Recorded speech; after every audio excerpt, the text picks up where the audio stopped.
Hello, everybody, and welcome to Quantum Leap Revisited, a show that we do another round of applause because we're so enthusiastic. Uh, welcome to Quantum Leap Revisited, our weekly show where we go over classic Quantum Leap episodes. As usual, we have a wonderful panel of gentlemen here. First of all, we have Script Doctor. The Script Doctor, he is an experienced screenwriter. He has his own Patreon where he teaches screenwriting. In addition to that, he also has his own show, Scripts on Saturdays, where he evaluates screenplays that either at some point had been considered by big studios or are being considered now, or some of them have even been greenlit. And he evaluates these screenplays along with a guest. Really cool stuff that he does there. How's it going, Script? It's going well. Happy to be here. And we're happy to have you here as usual. In addition, we have Nick. Nick is the local minister at his church. He's also the local locksmith in his town. He works with the sheriff, with the fire department. He has a ranch with goats that he raises. And he's also a sci-fi expert. How's it going, Nick? I'm going good. Looking forward to talking some classic Quantum Leap and getting to just hang out and talk positively for a little bit here. It's always good that this is the only stream on the internet where people are positive about something, so it's really something to be cherished. And Nick has his own channels. He has the Back Yard Tardis, and he has Adventures in Locksmithing. One is about pop culture stuff. The other is about his job, things that he's doing on the job. Both great channels. You should subscribe and check out what he's doing. And we're going to have other people pop in here. I think that maybe somebody is on the way home from work or I don't know what, but we'll see what happens. In the meantime, we have some great people in the chat. Some people that we see often here. People like Tex, like Ron, like Lisa, like Murakstra, and Malachi D. Wildman. So it's always great to see these people. And we also have Sean with us, the real Sean Krummel, the artist who now has his own art collection and his own YouTube channel, The Real Sean Krummel. So he's with us here too. Hey, man. And now everything's coming together. And today it's also, we were talking about positivity. I think this is a pretty positive episode. It's called A Little Miracle. And it is, for all sakes and purposes, it is a Christmas episode. But, it's also, not only is it a Christmas episode, I feel like many times, especially in the 80s and 90s, maybe even until today, when an established show wanted to have a Christmas special, they used to do the Christmas Carol episode. And and so many of them would give their own take. I mean, this has been done many, many times, but still, there's a few things that I have to say. One, it's sort of a tried and true, I don't know if that's the term I'm looking for, but it's a tried and true story that always, if done even pretty well, hits the right emotional beats and kind of pulls at your heartstrings if done correctly. And two, it's always nice to see the show that you're looking at give their own variation of it. I remember there was one, let's say, that's like a Family Ties one, that with Alex, and he sees this ghost and he goes through the Scrooge thing. At the same time, you have the Quantum Leap one. They're very different. And it's nice to see people give different interpretations over, a Dickens classic or whatever you want to call it. Well, I think a lot of why this is the Christmas theme thing that all the shows go towards is that while it has the setting of Christmas, and some would even, say, well, it's about the spirit of Christmas, it isn't religious in nature. It is pretty much you can be somebody who doesn't celebrate the moral lesson, the past, present, future, looking at that. That's kind of a universal thing. And so I think it is a safe bet for studios when they're looking to try to do something in this vein, but not alienate a portion of the audience. Well, Tex Roger says, well-worn, perhaps, the idea. Yes, I would say that it is well-worn, and I agree with what you're saying, Nick. I think that it's a story that even though it applies to Christmas specifically, and it's that holiday, even if you don't celebrate Christmas, just the idea of a man reflecting about his life and kind of being a jerk and seeing his past, his present, and his future, and then wanting to change.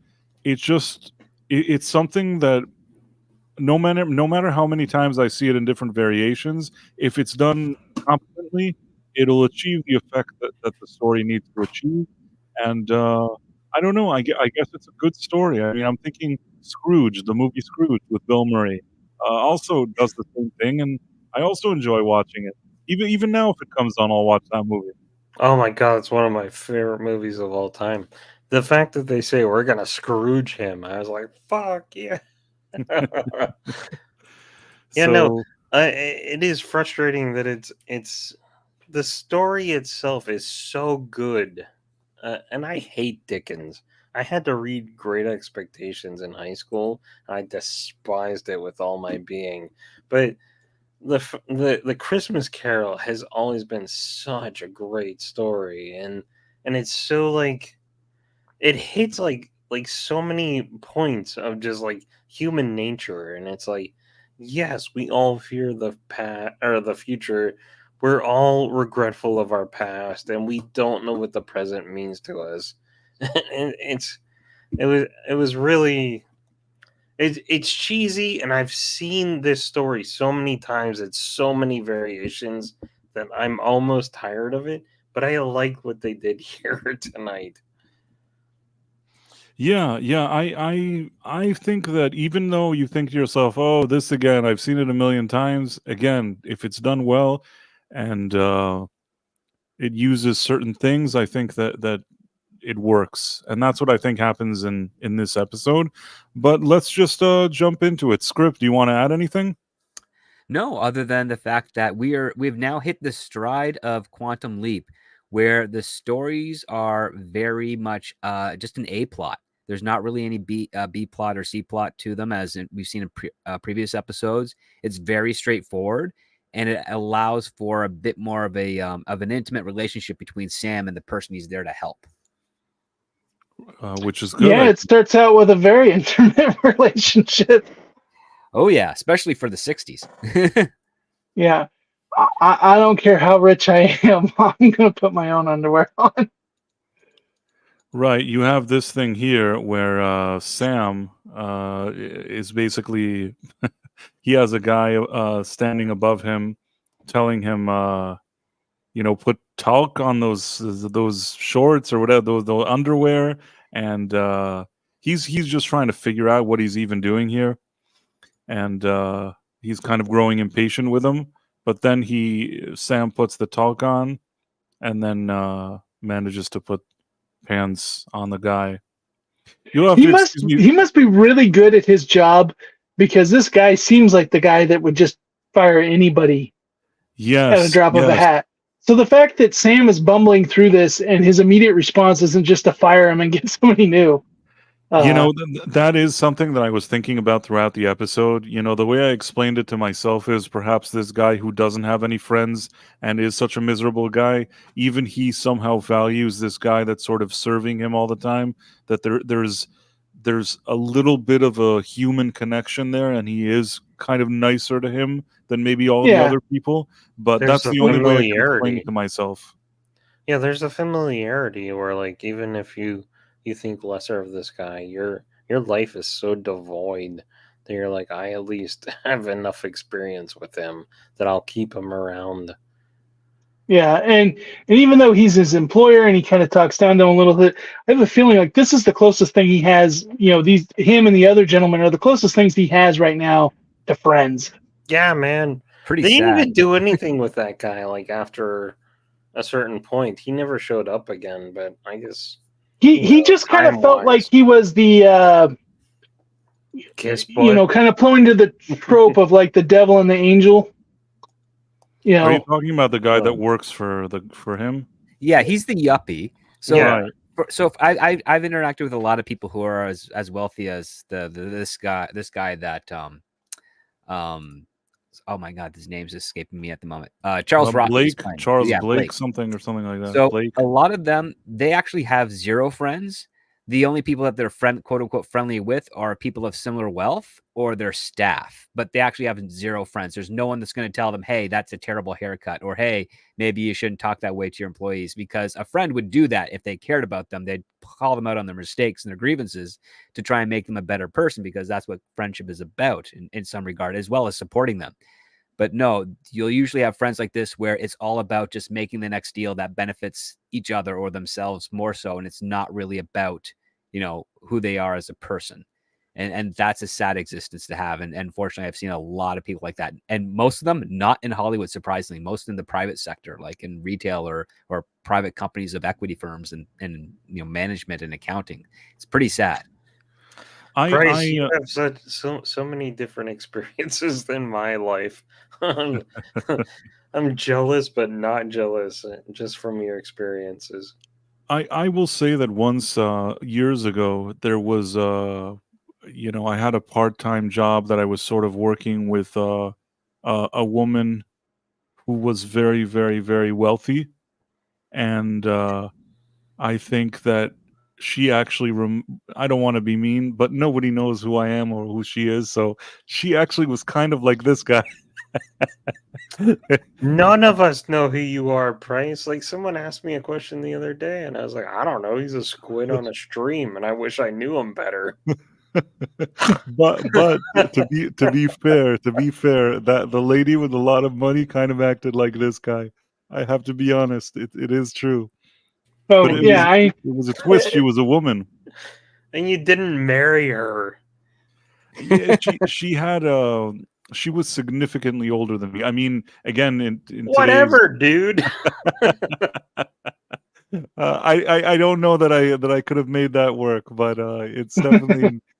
Yeah, you have to have principles. I guess it depends on where you are in life. I have my ideals and my integrity, I suppose. In any case, back to the Quantum Leap episode.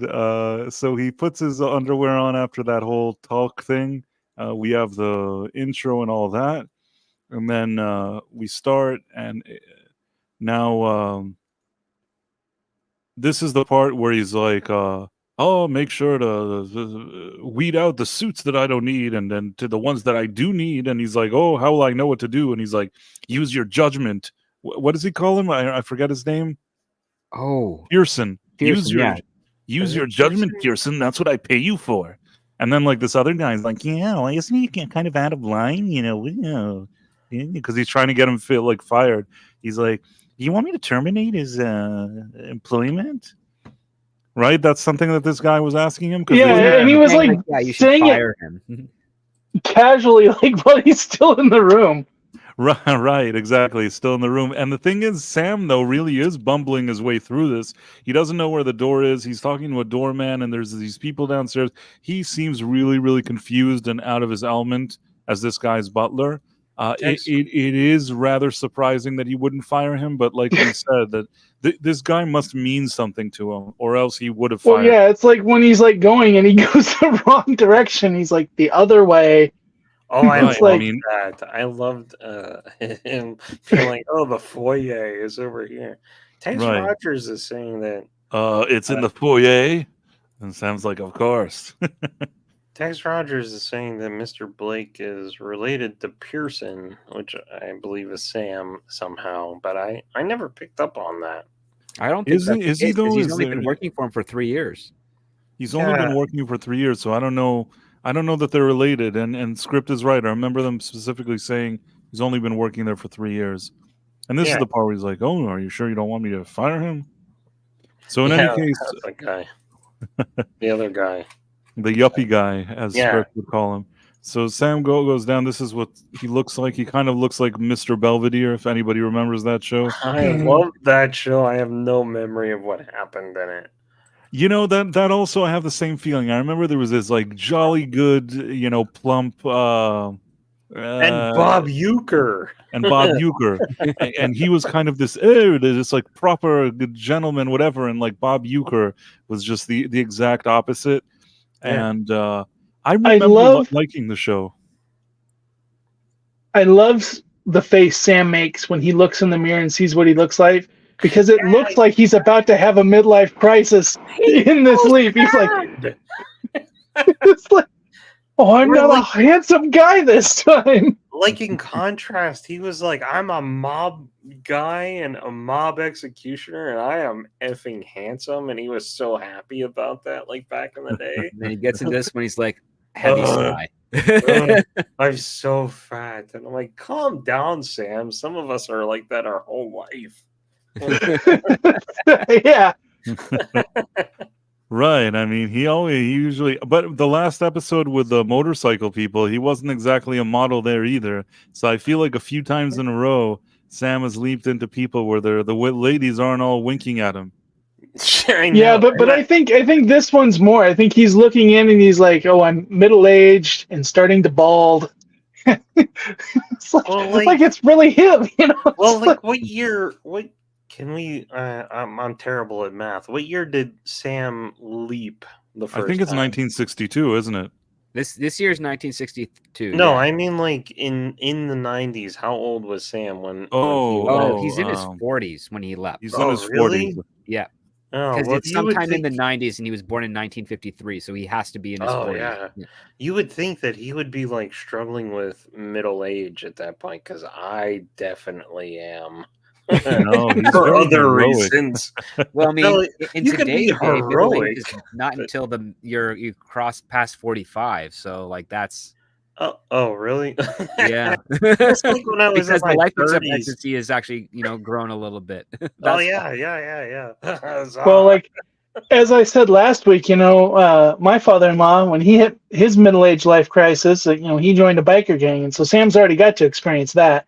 Oh, there's an option for me then. I used to ride a motorcycle for 6 years. And I then did have to watch that previous episode before I watched this, and it was a cheesy, like, middling episode, but I still loved all the motorcycles. They all looked like my grandparents. I'm sorry, go on. No, I didn't hate the episode, but yeah, I mean, it wasn't like a standout, but it was enjoyable enough. And here in this scene, Al, first of all, he's wearing this kind of Hawaiian shirt because he's like, it's not Christmas where I am, Sam. It's for me, it's July. So he's wearing this. I loved Hawaiian it shirt. so much. I loved that shirt. I loved him saying it's not Christmas here. And then he's like, I need to get myself one of those, and her name is BB or something. BB. Yeah, BB. Uncredited in this episode, so it's a model clearly, but I just don't know who. I swear I will stop interrupting you after this. She was so hot, but I'm totally a fan of French maids. Well, and it probably was a thing at this time because I remember it being a thing in the 90s, but he mentioned specifically that it's July, and so that made me think of the fact that, the big thing that they started doing the Christmas in July and playing the Christmas movies then, and you would get A Christmas Carol playing in July. So I thought it was kind of interesting that he specifically said, well, it's July for me. Yeah, maybe, totally. man. And now you can't even like buy Halloween decorations in like September or October because they've already put them out in like August. I was like, my wife is like, oh, do you want to go look at Halloween decorations? And I'm like, it is still summer, man. Like, what the hell is happening? I went to downtown Toronto, and the old liquor store has been replaced with a Spirit Halloween. Well, and instilling it is one thing, but I went into our local Dollar General, and they had like decorations up around the counter. Like the cobwebs and stuff, and I'm like, that was last week, and I'm like, it's the middle of August. Well, what's going to be funny is that literally November 1st is when the Christmas decorations go on sale, and they completely skip Thanksgiving. Yeah, they always do. But you're in Canada, so it doesn't matter. But we have 2 Thanksgivings technically up here. We got our harvest season, which is the first 2 weeks of October, and then we also take advantage of the Black Friday sales in November. Thanksgiving. So. Good man. Well, it's so frustrating because like growing up when I was really young, like Christmas and like Halloween, you could at least go to a store and experience the holiday that was coming up. Now it's like, God bless, you go into a store after well, September. You go into a store in September, and it's like, well, it's now Christmas. And I'm like, I just want to see Halloween decorations. What is happening? And then, like, it's so frustrating. And if you go into, like, a Hobby Lobby, they don't even carry Halloween because they think it's satanic. So then you just get, like, fall decorations, and it's, like, so frustrating. I really like Halloween if you haven't been able to tell. And I can't stand how corporations handle this now. Sorry, go on. You know, I think it's funny that we're having this discussion because this, you know, Dickens' story is all kind of about like the spirit of the season or whatever, but now it's just a money thing. It's just, and everyone, like, now they want every holiday, decorate everything. You know, you got inflatable turkeys and you got everything, you know. It's like, they just like, this is the only time we make money. Please buy our stuff. Yeah. Buy worthless lawnmowers. Family driven. Like, that's the other part too. Yeah. Or sometimes you see those ads where it's all about, they say it's all about family, and then it follows up with buy them stuff. And it's like, that's not. Yeah, it was like, you should get everyone in your family a new phone. Yeah. No. Who's buying $900 phones? It's like, you know what's hysterical is that when the economy was at its peak, and this is before we were born to a degree, things were built to last, and that meant something. Yeah. Oh my God, man! It's like furniture built to last. Right. And now things are built to break within 6 to 8 months, and now and just like, well, son of a gun, I guess I got to buy a replacement, or you don't have repair shops anymore for stuff like that. That's a real thing, and I forget the term for it. They're like, oh no, like, it's yeah. I forget. I have people call me out, and they'll have like a 40-year-old lock, and it'll be acting up. And I said, why don't I fix it? And they go, well, we just want you to put a new one on. I said, no. If I fixed it, it'll last longer than the new one. Yeah. Yeah, I know what you mean. It's like refrigerators and things now are built kind of measly, and TVs, they all stop working at some point. The kind of old stuff that you used to get used to last for a lot longer. Well, I think it started with the light bulb. It was like they would make light bulbs that could last forever, and then they were like, we can make these be totally efficient, but we're never going to make money, so we have to put a half-life into them. Well, that was what happened with the filament bulbs, because I know that because my girlfriend works at one of her clients is at a company that does that. So they cheapened the filament bulbs so that they would burn out faster, and as a result, they switched to LEDs, which, surprisingly enough, the first one that I bought 11 years ago finally burnt out. Oh, so with flashlights, because I have one for my current job, they eat batteries so fast it pisses me off. Oh no, the LED flashlights are the worst, but like I have a bunch of like Philips brand LED bulbs that I bought in 2013, and the first one burnt out just last week, and I didn't spend a fortune on them because they're actually were surprisingly cheap, at least in Canada when they were being rolled out.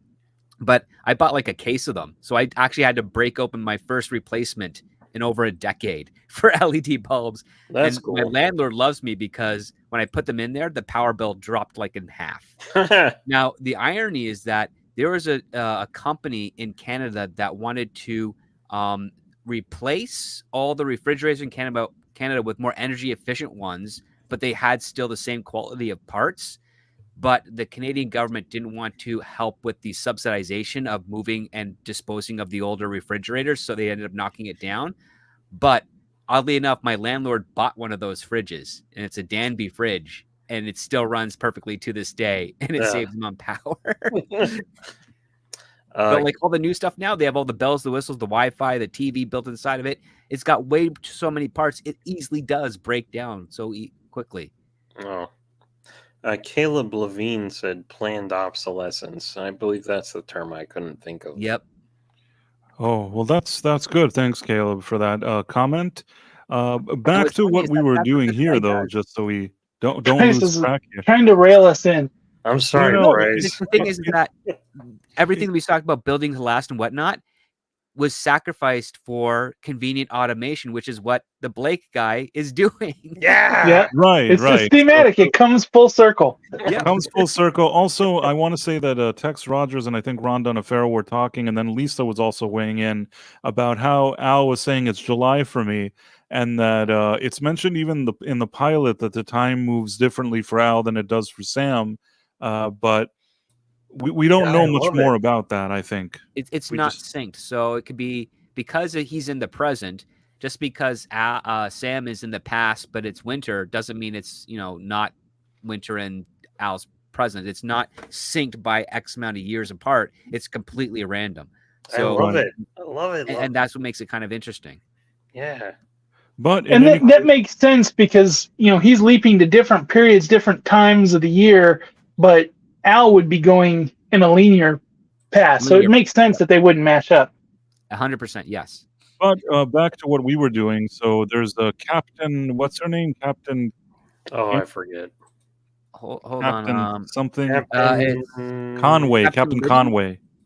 Downey. No, Laura Captain Downey. Sorry, I was Laura close enough, Downey. but that's right. The Captain Downey, and then he goes down, and it turns out that they're from the Salvation Army or one of those Goodwills, or I don't know what they're trying The to mission. Yeah. mission. Salvation Army, because they're like, because keep the guy the is like, thing why don't open. you go wage a war? Or And then somewhere? Blake shows up, and he thinks that Captain Downey is this older fella, but then he suddenly notices that Captain Downey is actually this woman, and she looks nicer than the old guy.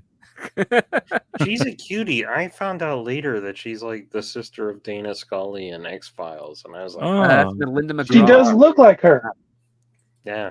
Yeah, she does actually look like her. I didn't know she was her Her characterization in this was kind of confusing because she comes off real like Princess Leia, like in that she's like tough as nails, not going to take anything. Yeah, I'm the one who's the captain, and we're not going to stand for this until you relinquish and help us out and this and that. But then later, like he shows up and he goes, "Oh, what a wonderful surprise!" And she's all like smitten. Like, well, the thing is, I think that I think what they were trying to go for here, and this is the way I interpreted it, because I was thinking about what you were saying while watching it. I think that they both genuinely kind of dig each other once they encounter each other here. I think that she may get annoyed at him that he's trying to shut down the building, but there's something that she's attracted to. And meanwhile, he wants her to leave the building, but he kind of takes notice of her too. This kind of groundwork is important because later on when he sees her and he kind of softens up to her and she seems to be nice to him. I think that this is important in setting up ultimately what happens in this episode. So I don't think it's out of left field or it's too strange. No, it's great. She's a cutie, and he's smitten by her immediately. And he's a like lot a of, like, billionaire or cheesy- whatever, Cheesy contrivances, but it works. Well, Yeah, I Melinda mean, again, McGraw is a well-regarded character actor. She's been Oh, in almost everything. yeah. She even played opposite Gary Oldman in The Dark Knight as Barbara Gordon, his wife. Well, even he's in like everything. Like Yeah. I was shocked to see him. but like Charles Rocket. Well, he was in everything until he tragically ended himself. I did not know that. Oh, How I didn't know that either. depressing for you to tell me that. What, Blake? Blake is Wow. he exited. He did like an exit. Charles Rocket Sounds like exited it. stage left in 2005. Yeah. I did not Oh, know that, That's man. a shame. He actually is really good in this. No, he was a great He's character great in actor, but he was everything. dealing with, I guess, depression or something. Oh, maybe. Yeah. But yeah. Oh well. but as much as I found her confusing, his actions felt right on par with what I've dealt when I'm dealing with, the uber wealthy. Is like they can be doing something that obviously is not like this person, because of your actions and who you are, they're not going to be interested in you at all. But they just assume everybody's going to be smitten back with them. Everybody's going to be interested in them because they're wealthy. Yeah. So Oh, yeah. back to the scene here, where what happens is, one thing that's interesting is that Al says something, and basically this guy sees him.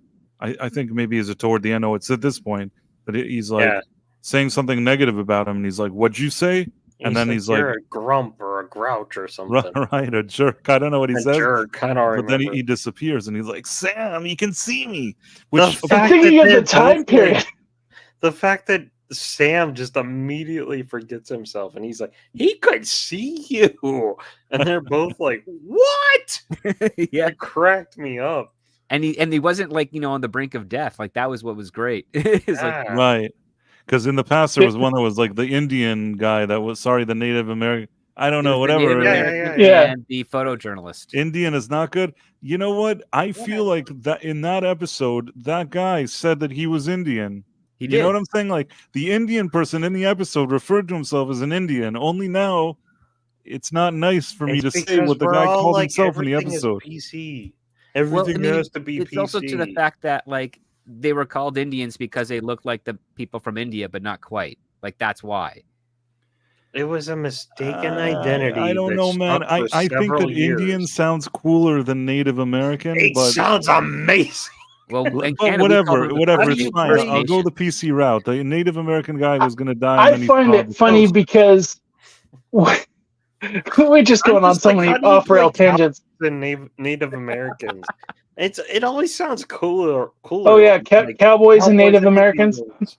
It's like But- I get it. Like Columbus thought he was somewhere else. Well, he was trying to go to understand. India, and Exactly. So he's like, "Oh, it's Indians." I was like, "No, idiot! It's somewhere else." But they're another culture. as a kid going to school with kids who were Native American at that time period in the 90s, they referred to themselves as Indians. It wasn't until Yep. recently, another generation removed, that now it's offensive. It's like, well, Is it offensive? well, in Canada, where or we is it had, just we referred to them and they referred to themselves as First Nations because they were here first, Yeah. and they were various different nations of tribe, and we understood Indian, and sometimes they were referred to that, but even the kids would correct us and say, no, we're First Nations, or they would say the tribe that they're from. Yeah, exactly. Like And it's the like- tribe names are always really cool. Like the Métis, we had a Métis tribe up here. They were awesome. I feel I like can't remember the book I was reading, but I just remember there was a book I was reading, and it made me laugh so much because they described they were going to try to seek like someone on the res law enforcement government or whatever, and that there was just a sign above that had like all the different names crossed out, indigenous people, First Nation, all Native American, like, because they keep changing the term. And This is like a similar thing with little people where I'm like, can we find like a really cool term to just establish everyone as and not have to question it anymore? You saying like, oh no, they would say like which tribe they were from. I'm like, that's effing awesome. Like if Yep. you were like cowboys and Cherokees, I'm like, yeah, we can get behind this. The Indian thing never bothered me, and it never affected me, obviously. But Well, you're not Indian, exactly. so I guess But it's like it's a similar. This is gonna be. I am not belittling anyone.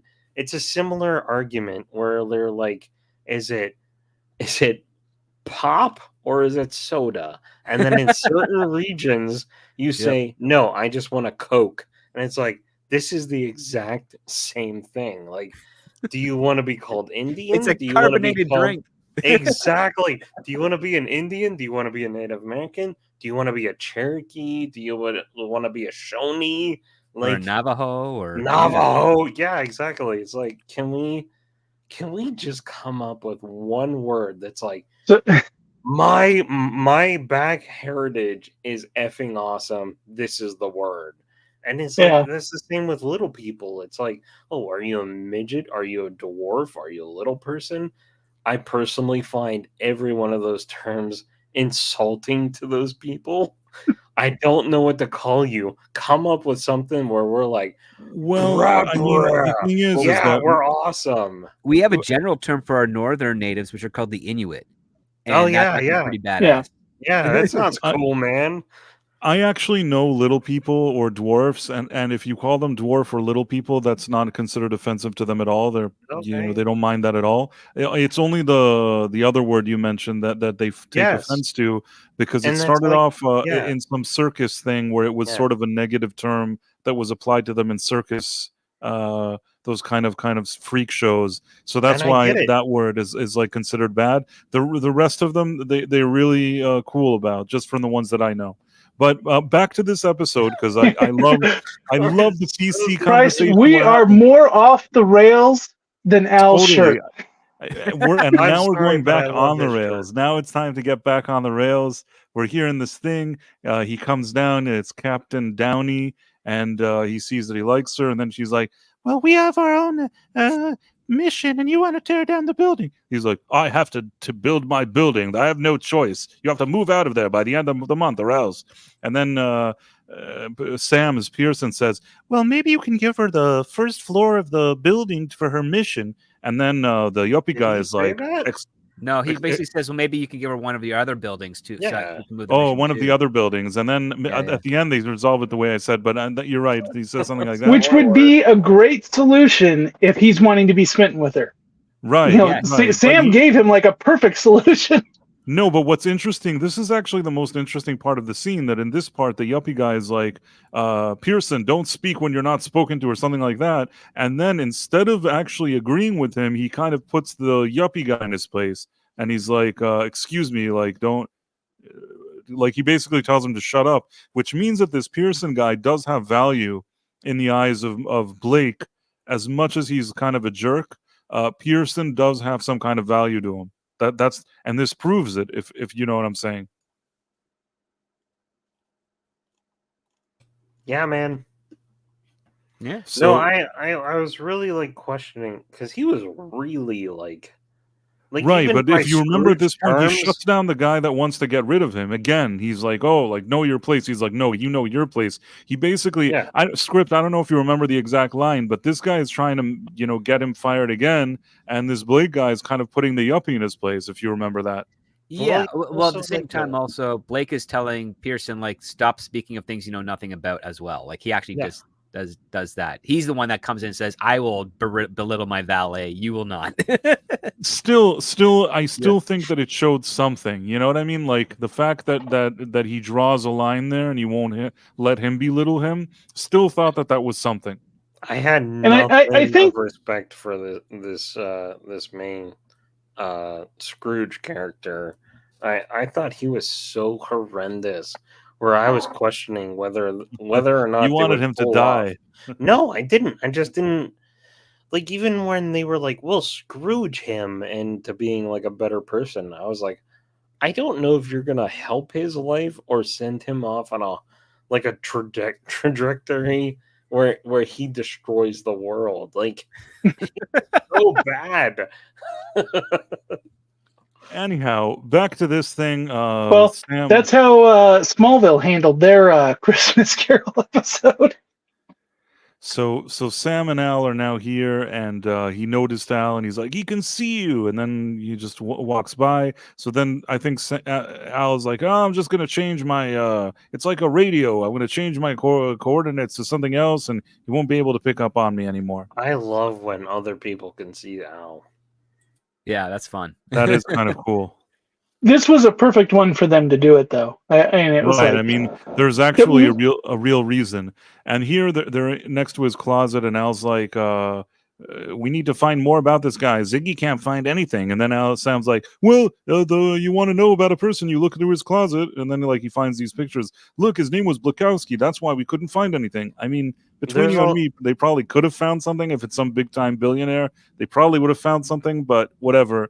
Well, they There's a would lot have of found the stuff from when he cheesiness, started his business, because records were actually very poor between 1920 and 1960.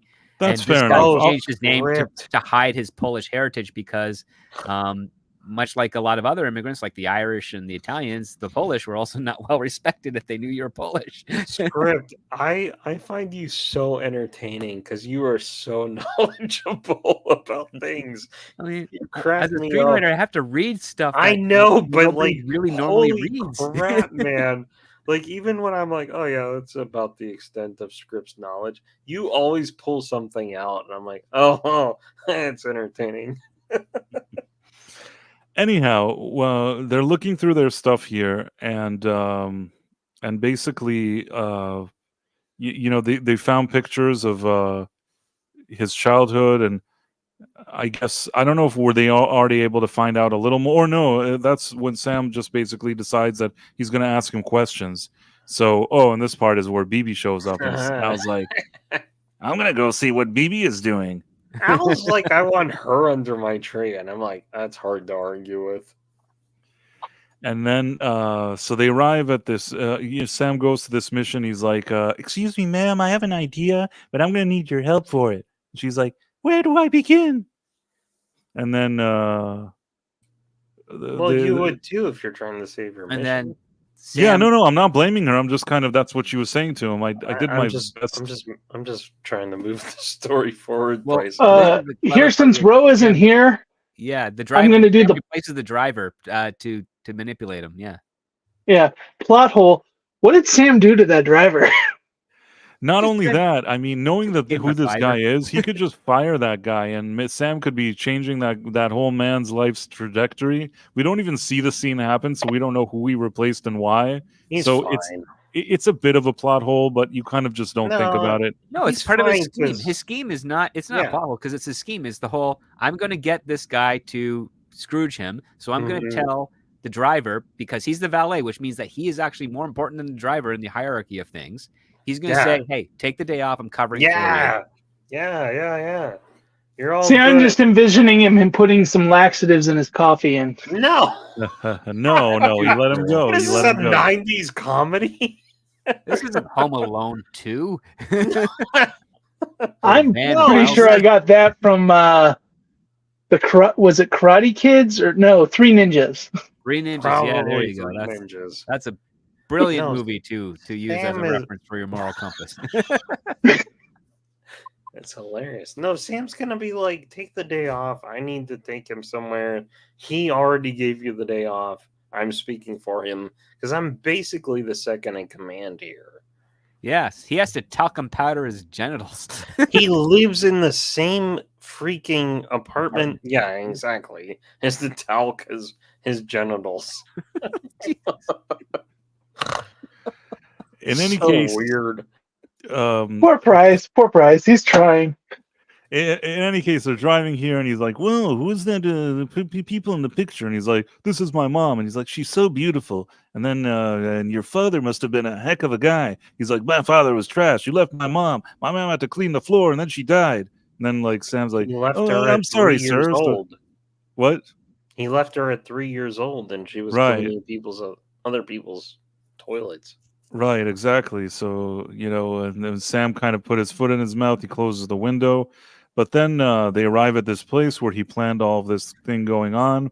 Can I ask you, was that, just as a personal thing, not to interrupt you, I'm so sorry, Price. I know we're dragging along on this episode. Was that the San Francisco Golden Gate Bridge? Because I'm like, that does not look like a New York bridge to me. It kind of looks like I've walked across that bridge and I have spit off of it and watched my spit go 200 feet to the water, which blew my mind. Gravity has a thing about that. Well, just the fact that I could see it go all the way down. That's how clear it was. That's pretty cool. It was crazy. I'm sorry, Price. Go ahead. No. I mean, I can't tell you if it's the Golden Gate Bridge or not. It doesn't look like a New York bridge, and I kind of am knowledgeable. But yeah, it's trying to show something that's happening in the 60s, so it's hard for me to say. Maybe it's like trying their interpretation of the Washington Bridge in the 60s, because, I mean, it wasn't that colored. Like, that's the thing, right? God. Yeah, it wasn't. This is a color that's more in line of the Golden Gate Bridge. I agree with you, but...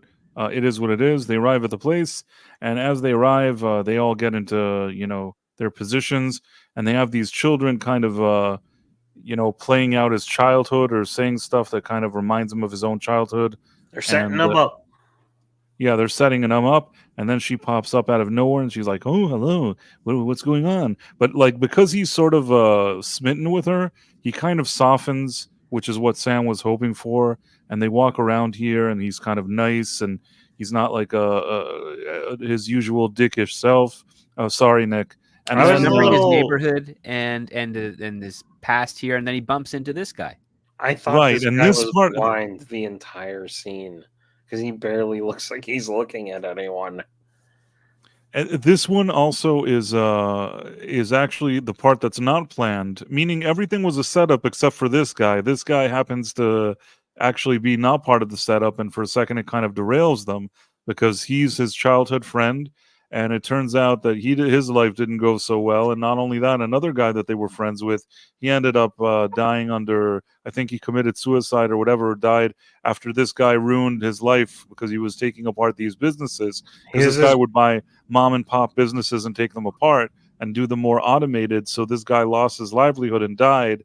And now He lost his best friend from childhood. Yeah, it was his best friend. It was such an impactful moment when that hit him, because up until that he was like, oh, this is great. This is so cool that I got to come here and relive some of these childhood memories that. Right. Which is funny because he has put himself in a way where it has been not looked back. He looked on his childhood as a bad thing, a negative thing, and he said, I will not be like that. I will not be like my mom. And I see this of a lot of ones, we try to give counseling to and different things. They come from a very poor and in want background. Parents try to instill them with morals, but they get very distracted when they get to the point out of the home because all they're focused on is not being their parents, not being in a situation where they can't afford the rent, they can't, and they have to have the best, they have to have nice, they want to have a nicer brand of car, they got to live in an upper part of town, and they just get consumed with work. And this is something that happens to a lot of people that come from these low beginnings that are just, some people go into complete, misery and leaning on the government and stuff. Other people become obsessed with overachieving. Yeah. And I want to add here that a lot of people like Ron Donofrio and Tex Rogers were complimenting the writing here of how this scene is playing out, how they introduced this character. I agree. Script, what do you think about that?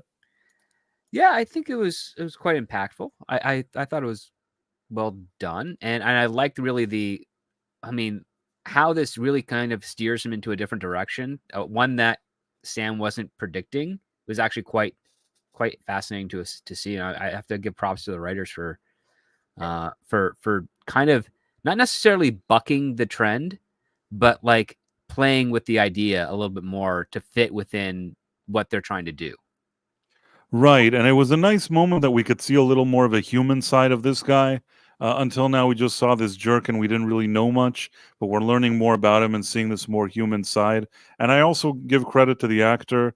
What'd you say his name was? Charles Rocket? What was his name? Oh, definitely Rocket. I don't remember Charles the first Rocket one. is his name. Yeah. In any case, I think he did well here in kind of making that shift from grumpy jerk to whatever. And this is when he hears about it's for their friend, and he's like, "Take this money, take it." And then he just walks, and he's really kind of grumpy about what happened. And he's sitting. Yeah. He's sitting here and he's pissed off. And this was the tree that he wanted. He's like, "Get me a bigger tree." He's like, "Sir, here's your bigger tree." He's like, "I don't care. Get out of my face." I don't know what he says to him. Get rid of the tree. Get rid of the tree, right? And then he sits there, but Al is like, "Listen, the fact that he's sitting here and contemplating means that you're doing something good, even if it looks bad to you," which was pretty good advice. Mm-hmm. And then as they talk, he's like, "Oh, I used to have Christmas with my brother Tom," and he's talking to him. And then Blake is like saying to him, "Who are you talking to?" And it shows that he can't see them now, even though before he did. Right, before he did. So now whatever Al changed in the coordinates, it's fine. And he can't see it. And now, I'm trying to think. What is it? This is the part where I think that Sam's like, you know what? I feel bad for you. And he's like, you feel bad for me. I make more money like in 5 minutes than you do the whole year or whatever it is. So he's like, fine, your whole year I make more. Your whole year I pay my spend month's rent is your whole salary for a year. And he's like, fine, I'll bet you my own a month's rent like that. You know, what do they still do? really hope he collects. I'll bet you a month's rent that I can prove that you're not happy. Yeah. Because, Right. you know, Okay. He doesn't. All he has is he has everything that money could buy, but he's still miserable. Like that's the argument he's making, and that's true for a lot of people. You know, that's just the case. Like sometimes you can have all the money in the world and still be miserable because you don't have either people to spend that money on or people to spend your time with to justify that much work. Yeah. So like when we saw him with the kids earlier, you know, as much as he was like trying to escape that life, that is probably the last time he was happy. You know, so well, you're he's just it when he was a child, and it's such a cheesy episode, man. Like they do so many like tropes, but I'm fine They work with it. though. They're effective. Yeah. Well, it's honest. It's truth with a capital T. Like you tell a story like this, you're going to appeal to a vast majority of the audience.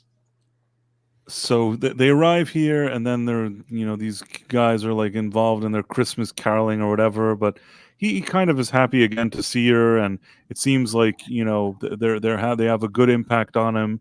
And then he sits there, and they're welcoming him, and he sees this kid who has all these, I don't know what. He's got a three-legged horse that he gives him.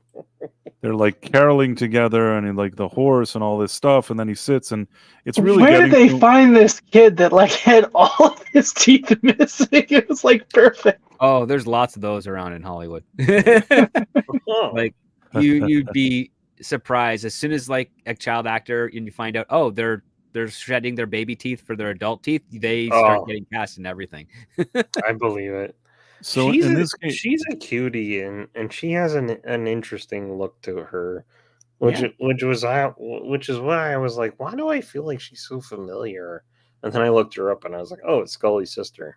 Scully's sister, and she's been in like 100 everything. She's character actors. They work forever. She's cute, and I appreciated her being in this. I cannot tell you how much I adore Al's shirt. Just you know, it's like I went in 2004. I went to Hawaii during Christmas time. Oh, sorry, but okay?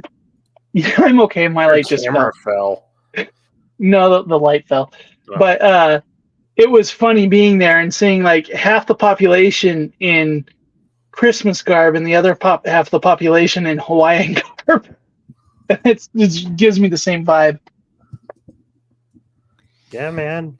In any case, at this point, the Blake is kind of getting all influenced by this, and he's like, "I'm gonna buy you a great toy," and blah blah blah. And like Sam and Al are happy, Ziggy is happy, everything is great. But then suddenly the percentage starts to drop, and that's because he sees these kids walking in, and he recognizes them from before, so he figures, oh, I was taken for a ride. This is all staged here. And then he's like, you almost had me fooled. But you know what? Now I'm going to close this whole mission down. If you don't have the money by the morning, I'm going to be shutting this down, and I'm build my own plaza, or whatever he says to her. Well, he doesn't have to threaten her with money. He's just saying, like, there's nothing you can do to change my mind. This right, is nothing you can do to change. He doesn't need her money. He just wants her to go because he's opening his building. Well, like, his own thing. And he had mentioned, like, he can't give any delay because of the permits. And that's a real thing. Like, you can have a whole thing laid out, and if you miss that date by one day, like, the city can hit you up for all the fees again. They can say, oh, no, this is not, and you can have to redo the whole plans again. See, that is such a big hurdle. See, and that is actually the problem with the bureaucracy, because if the city is hiring a contractor to do a building for them, they have all the delays they want. But if you're a private guy who's trying to build something on city land, that's when they start to screw. So I did a project. This is the last project we did right before I became the owner of my business when I was still an employee. But it was a hospital, and they lit the permit lapse by 1 month, and then the city came in and go, hey, codes have changed, and then they couldn't pass the inspection. They made them redo, like they had to move like all the handrail like an inch through the whole hospital, and it just it's amazing. And they ended up having to. They built the hospital themselves, the doctors, and then they ended up having to sell out because it cost them so much money. Yep. Anyhow, they're back at home, and basically the guy, he's back to square one, and Sam's like, yeah, we failed, we couldn't do it, blah blah blah, and then they come up with this idea that Al will be the ghost of future past, Christmas future, whatever. I have Christmas been future. waiting for this freaking scene since we started this season. I thought it was going to be in the Halloween episode that I did not get to talk with you guys with. I feel like I'm missing like all the best episodes now. The Halloween episode where the fake Al is the devil, and then like the motorcycle one, I'm like, well, these characters are all dressing like my grandparents. It's like I'm so disappointed. I'm so happy that I get to be here with Al going woo from the intro. Right. So it's like the famous thing from the intro, and then I love the Blake. corrections, though, right? I love the fact that he's like saying, wait, it was Bob Marley that was in change, not the Ghost of Christmas Future. It's like, shut up. Not Bob Marley. It's Sorry, Bob. Bob Marley was smoking pot and singing, "Hey man." No, Jacob, but Marley was the Jacob. one with the chains. Yeah, I don't know what his first name is. Robert Marley. No, it wasn't Jacob or Robert? Jacob. Yeah. Jacob Marley. All right, Yeah. I'm getting so many. I'm so confused by all the There's too many interpretations Marleys in of the pop culture. story. All I could picture is the two old men from the Muppet Christmas Carol. So it's like screwing up all of my. Go ahead. I'm sorry, Praise. We're running way late. I like when they do stuff like this and they show, in a previous season, it was like this big endeavor for him to put lines on a pool table. And now he's like lighting up a whole skyscraper. Oh, dude, he got like a whatever that plastic is. I need to find the name of it. Where they made the new Ziggy device. Right, yeah. The multiple neon 90s colors. I still want to build one. I want a gold one too. I want them so bad. Yeah, but I would just assume that after that mishap at the pool hall, they're like, we might need to call on this again. We better make sure we have the power supply to do it. Yes.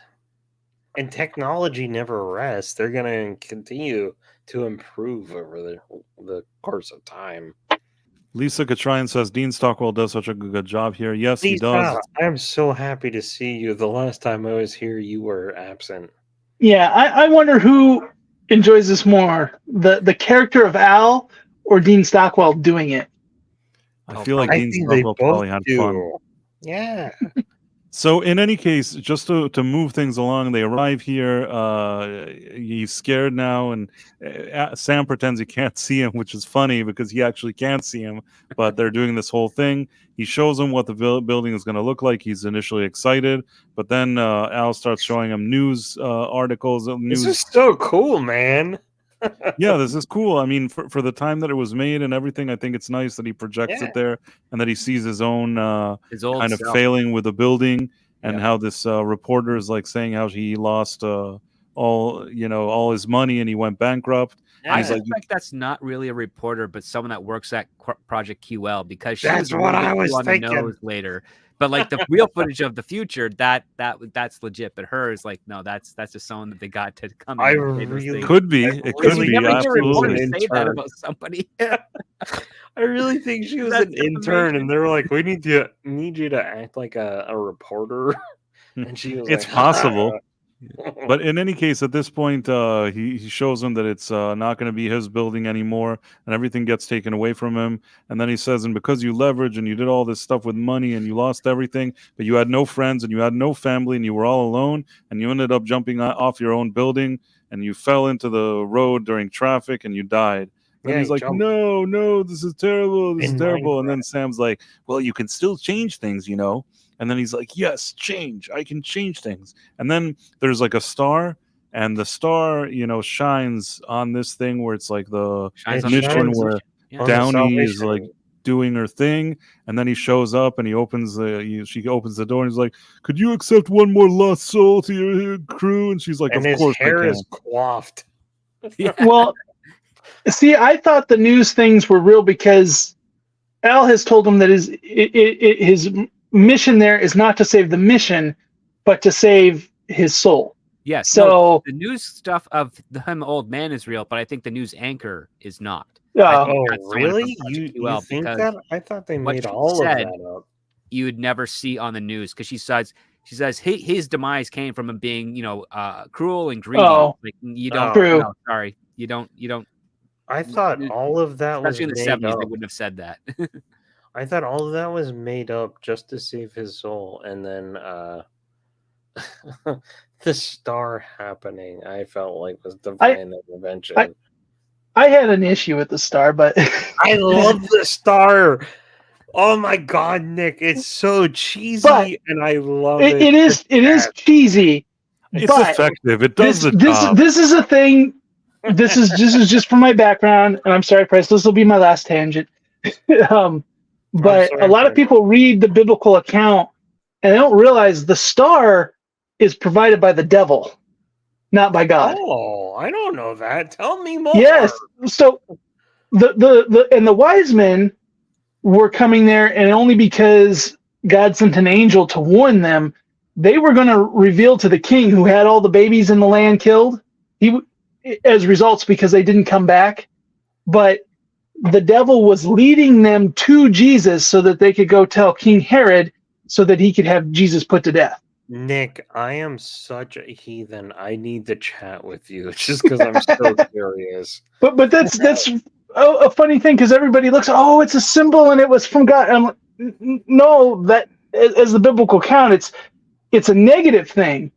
Yes, it but showed where Jesus was, but it was for astrologers who weren't Jews, who weren't part of that faith, to find him and then reveal to the king. Oh, that's crazy. But the three. Well, the wise dead men man found says birth, that this is like no, we're Trump not- Tower, this guy in his building. And who knows, maybe it is. Go on. It's very funny. No, Nick, like that. I feel like that's been like a Christmas like tradition, like the North. Yeah, the star points. But that's what a crazy interpretation of that, where it's like, no, we want you to all find him and kill him. But the fact Yeah. that, like, well, it's still And- kind and- of and- uplifting and positive if Well, like, and the those- wise men can find him. That's cool. And then after the wise men, found him, they were going to go back and tell Herod, because Herod told them, hey, I want to give him gifts too. And Oh. then an angel appears to them and says, hey, don't do that. Go home a different route. When Herod realizes that, he says, kill all the babies in the land 2 years and under, all the male Ah, babies. Freaking And that's why they had to flee to Egypt. Oh, Nick, I want to chat with you. I am such a heathen. Back Go to on, our Bryce. thing. The star is here, and he's like, that was a really nice touch with the star. He's like, Sam, I didn't do the star. He's like, you didn't. And then he leaps. And then what was nice is that We go to Oh, yeah. I love Beverly. this episode. right, and what was nice about it is that we had the co-star from this Oh, episode, and right. it was nice that once again we had an episode where we kind of focused on it and had a cast member, and Nice. it was one of their reruns. I don't, Basically, it's a testament that we have good guests. Bryce, Yep. I don't want to undercut you. Beverly has been my favorite guest. I don't know what it is. Maybe it was like discussing with her, because I've been on the Queen Mary and I've walked through there, and then she filmed the scene with Sam at the pool area, and we're discussing like how much of a character do you do this emotion with, and especially with Sam, where he's like such a pure innocent guy. He can't just say I'm in love with you and then have the girl believe it. I loved having Beverly on your show. I'm so Beverly Leach was appreciative. really cool, and she was the guest star from this It's episode. so great. And then And this she came was- up, and I was like, yeah, Bev.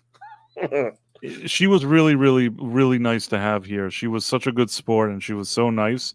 And You always I'm get so the best thankful. guests. So thankful that we've had some good guests here. Yeah. Terry Austin was great. I thought that Beverly Leach was great. Christopher T. Welch, who came for a number of times, was here with us going over his episodes. So great. Mhm. Really a treat. That we got to do that. Oh, and here she is, which is always nice too. I just feel like you run a tight ship, sir. I try my best, You have a except good- except a for good today, which I show. feel like the ship was derailed. Like I it apologize. shipped off into the abyss today.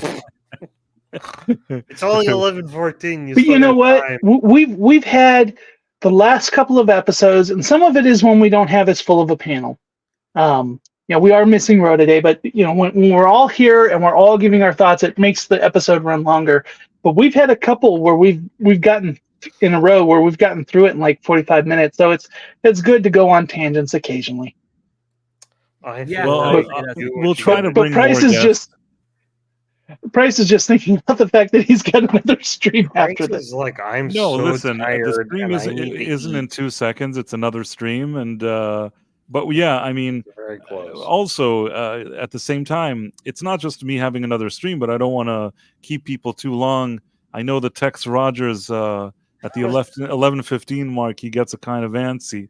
Oh, Tex. Well, yeah. Tex, hang The out, only reason buddy. why I'm not going, I love you. because my daughter's back in school, so technically, I am supposed to be tucking her into bed right now. But Nick I is thought like- I can't complain about that because I'm the one derailing everything. Well, the final thing I want to say is that as opposed to most episodes, probably because it's a holiday one, they go back to actually seeing the singing, and Yeah. and you're seeing parts that already weren't in the episode, and at the end, once it's done, they say "Happy Holidays, everyone," and it's kind They of a do. nice wink to like a Christmas thing, and it's nice because it's not something that we usually see, Yeah. but I think that we were able to go over the episode and do our thing. And I guess at this point, we can just go by one and see how people felt about this episode. Script, what did you think about this episode? Oh, I thought this was a fun, charming one with a lot of cool stuff about it, and further expanding the lore of Quantum Leap. Yeah, I think that's a good take on it. Nick, what did you think about this episode? I enjoyed the episode. People probably won't think this of me, but I am a bit of a Grinch. I am not a Christmas person, and so I love the Grinch. But I like this story. I like the moral and the lesson to it, and I like how it was done in this. I thought it was done really well, and put my Doctor Who car out there. I could have used some flying sharks, but I thought it was doing really good, and I enjoyed it. Well, that's cool. Sean, what did you think about this episode? I have no idea what the frick a flying shark is, but In the Doctor Who Christmas Carol with Matt Smith, there are flying sharks. Okay, I don't know that episode. I'm so tired of seeing Scrooge interpretations, but this is so like 80s charming that I find it great, and I love Al's outfit, and you can't begrudge it. It meant to put a charming, a heartfelt message in your heart, even though you've seen this story 1,000 times. It's very charming. I still got joy out of it. It makes me laugh. I am so sorry that we chatted so much that It's okay. It's ruined okay. your Listen, we time. were having a chat about it, and people were passionate about what they were Yeah, saying, and man. it's totally fine. I'm shocked. Something that I we ran over. appreciated. Go ahead. It wasn't just a Christmas Carol in modern times. It was the fact that these were characters who have read the Christmas Carol Mm. or have seen the plays or the movies or whatever and go, we're going to Scrooge him. So it doesn't have to be one for one or because sometimes they take these classic stories and they go, well, what if that happened in 2010, or and so they do that, and then it's kind of a little corny because sometimes certain aspects don't match up well. It's like, he would have just whipped out his phone and checked. I will say, to your point, Nick, I did find it fascinating that they were very aware of it, and I honestly, even though I knew they were gonna parrot or mime or whatever the classic story, there still was an aspect to the story where I was like, this could go horrendously wrong. Like, still inspire this guy to become the next Mustache Man. Like this could go bad. I like the fact that it stayed true to Quantum Leap. Even though it was the Christmas Carol, it was still a legitimate Quantum Leap episode. He still leaped into 1962. There was this jerk that ruined his life, and he's trying to help him and help other people. And at the end, he succeeded on his mission, and he leaped. And even though there was that flavor of Christmas, and there was the flavor of Scrooge, but I still think that it stands as his own Quantum Leap legitimate episode, if that makes sense. Yeah, man, but you still have to admit, like, they're like, we're gonna do this, and then Sam, like, the first step, Christmas Past, he takes him back to his old neighborhood, and then Sam's like, I failed, and Al comes in and he's like, what do you mean you failed? You need to keep pushing. And I'm like, there's still an element to this story that's like, if we don't do this exactly right, we are effing history. Like, all of history. Yeah. Like that. Well, and I felt like that was the most significant part of the story. Yeah. I think because, like, in the Christmas Carol, it's supernatural forces doing this, but in here, they're just imperfect people trying to use a piece of literature. I mean, it is like, it is like if we were trying to solve a problem and they go, well, in Star Wars they did, it would be like, and expecting it to work out like Hollywood. Yeah, you can't expect that Hollywood ending. It's like, no, we are now screwing with individual lives. Well, I think that on that very positive note that we are all enjoying ourselves and the stream and the episode, I think we can wrap things up. I want to thank so many people that showed up here today. Love seeing these people here, and especially that it's people that I already feel like we know, that we see them here often, and that really adds great chat tonight. It also adds to the enjoyment of what we do. That you guys are here with us, and we're kind of watching and going over what we like about the episode and about the show with other people who like it. It's just a fun experience, even for me at least. So I want to say thank you to Tex Rogers, Ron Donofero, Murr Rockstra, Lisa Katryan. I hope I didn't miss anybody. If I miss, there's Kit Kat. There is... I saw Malachi D. Wildman somewhere, Murr Rockstra, I think I'd said. Did I miss anything? Malachi D. Wildman, I see him here. And then Super Mario Brothers 3, you got him? Super Mario Brothers 3, of course. Matthew McGee, of course. Ron Donofero's always here. Ron Donofero, sure. Marks for 7. The Dead Man. Caleb Levine. Kit Kat, I said, I think. But yes, Kit Kat is here. And if I missed somebody, I'm sorry, but I think that we did go over a lot of people. And there's some people that either don't... Scribelight. Scribelight is a friend of the channel. I only noticed that he said something here. Yeah. Now, always great to see Scribelight. And then... it's always great to see everyone. Especially because I can't show up to these every week now. I'm always happy to see everyone. And we're happy to see you when you're here, Sean. Yes. Yeah, Sean has been working, more evenings these days, but he tries to make it when he can. And at the end of the day, it's really... And the Dead Man says, I'm new here. Well, welcome It's nice to see you here, and hopefully we'll see more of you. At the end of the day, it's just so fun when there's a group of people like the one we have here, and it grows, and it's quality. I feel like it's a quality group, not only on the panel but also in our chat. I say that also sincerely, not just because I'm trying to be polite. I really enjoy it. We have our own humor by this point, and we kind of enjoy hanging out.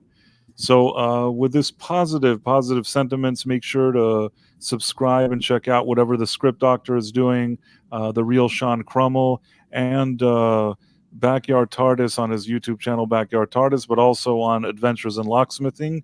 And I guess at this point we can go to our outro, and we'll see you guys here next week. Let me just find our outro, wherever that outro is. Here we go.